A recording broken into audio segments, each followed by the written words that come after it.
करते हो, अच्छा फल आता हुआ भी बिगाड़ लेते हो। फिर आगे, माँ कर्मफल हेतुर्भूः माँ ते संगोस्तो कर्मणि। दो बातें और हैं। माँ कर्मफल हेतुर्भूः, ध्यान देना, तुम कर्म के फल के कारण भी मत बनो। अब देखो, ये बात तो व्यवहारिक जैसी है, कर्मण्येवाधिकारस्ते माँ फलेषु कदाचन। अब जो बाद की बातें हैं उनमें से ये बात, कर्म के फल के कारण न बनो, ये आध्यात्मिक है।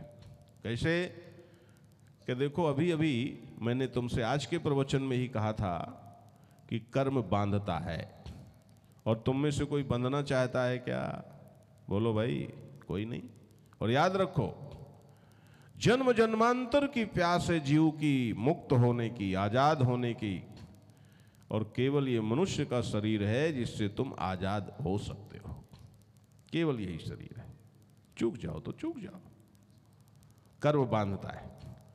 अब भगवान ने एक बात कही कि देखो, कर्म करने में तुम्हारा अधिकार है, फलों में कहीं नहीं है, कभी नहीं है, ना होगा। इसलिए बड़े प्रेम के साथ पूरी खूबसूरती से अपने कर्तव्य कर्म का पालन करो। फल की कामना में अपनी शक्ति और समय और श्रम इसको नष्ट मत करो। फिर कहते हैं, कर्म के फल के कारण भी मत बनो, मां कर्मफल हेतुर्भूः। ये नहीं कहते हैं कि कर्म का फल मिले तो उसको छोड़ दो, ये नहीं कहा। कर्म के फल में योग्यता परक तुम्हारा अधिकार नहीं है, तुम कर्म के फल का निर्माण नहीं कर सकते, ये तो कहा। और ये कहते हैं, कर्म के फल के कारण मत बनो। ध्यान देना, कारण मत बनो। अब जरा इसको बारीकी से समझ लो कि भाई, कर्म हमने किया है तो कर्म के फल के कारण भी हम ही है कि ना? यही है सिद्धांत असली, यही मंत्र है, यही चमत्कार है कि यदि कर्म किया है, कर्म में अधिकार है, इसका मतलब भगवान कहते हैं कर्म करो। अरे बाबा, जब हमने कर्म किया है तो कर्म के फल का कारण कौन बनेगा? कि भगवान यही तो कहते हैं कि मंत्र ये है बेटा कि तो कर्म तो कर, लेकिन कर्म करने का अभिमान अपने दिल में मत ला। मैंने किया इस अहंकार के साथ करो मत कर, बल्कि जरा विचार कर, सोच, सुनो सुनो, शब्दों पर ध्यान दो, शब्दों पर ध्यान दो। हैं, केवल दाढ़ी से काम चला लो, दाढ़ी फिर भी चमक रही होगी। ध्यान देना, शब्दों पर ध्यान दो। नारायण, फल के कारण मत बनो। क्यों? फल के कारण बनोगे तो तुम्हें भोक्ता बनना पड़ेगा, तुम्हें पापी बनना पड़ेगा, तुम्हें पाप और पुण्य के बंधन में आना पड़ेगा, तुम गुलाम हो जाओगे। इसलिए फल के कारण न बनो। कि फल के कारण कैसे न बने? कि जरा विचार करो, जो पहले कह आए हैं भगवान, ज्ञान दे आए हैं, उस ज्ञान को यहाँ अप्लाई करो कि यह जो साक्षी है, ये जो चेतन आत्मा है, ये कभी भी कुछ कर नहीं सकता। न जायते मृते व कदाचिन नायम, नारायण, नायम भूता भविता वान भूयः, अजो नित्या शाश्वतोयम पुराणो न हन्यते हन्य माने शरीरे। न ये मरता नहीं, न मारता है, ये पैदा नहीं होता, ये सदैव एक रस रहता है। न हन्ति न हन्यते, ये दोनों से मुक्त है, ये कर्ता भोक्ता बनता ही नहीं है।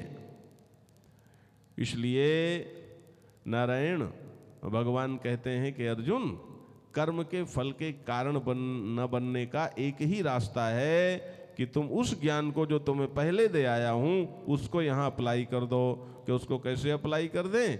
कि शरीर और इंद्रियों का बाह्यकरण और अंतःकरण का जो ये तंत्र है उसके द्वारा कर्म हो रहा है, उसको होने दो। तुम तो साक्षी हो, साक्षी चेता केवलो निर्गुणश्च, तुम तो साक्षी हो।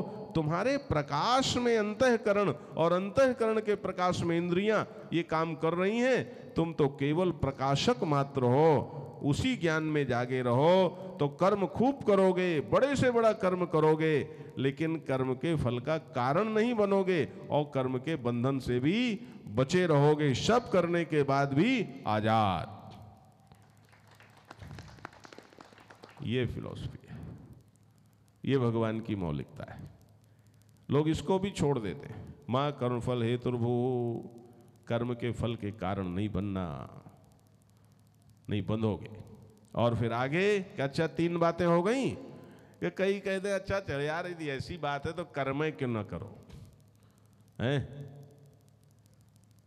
आराम बड़ी चीज है, मुंह ढक के सोइए, हराम की रोटी मिली जाएगी, कहीं खा लेंगे। बड़े हैं महाराज। आज हमारे एक हरिद्वार से फोन आ रहा था, एक महात्मा है, बहुत पढ़ा लिखा, बड़ा यथार्थवादी, उन्होंने अभी भी संन्यास ले लिया, तो उनका फोन आ रहा था, बोले गुरुजी मैं आपको बाबा लोजी बता रहा हूँ, लेकिन आग्रह किया कि कोई है तो नहीं, आप झूठ कैसे बोले हैं? शुक्ला जी हमारे पास थे तो मैं जरा दूर हो गया, क्योंकि झूठ बोलना ठीक नहीं है ना, है? नहीं तो कह देते सामने नहीं कोई है, और बोले ऐसा है महाराज, यहाँ ऐसा है महाराज। अरे भाई फ्री की रोटी खाना ये बाबागिरी नहीं है, याद रखो। हमारे गुरुदेव कहते थे बड़े महाराज जी कि जिस दिन इस शरीर से सेवा न करो उस दिन इसको ससुरे को रोटी मत देना। ये सन्यासी के लिए गुरु का आदेश है। तो यदि सन्यासी के लिए, जिसके लिए कोई कर्तव्य शेष नहीं है, उसके लिए गुरु का आदेश है कि जिस दिन इस शरीर से सेवा करो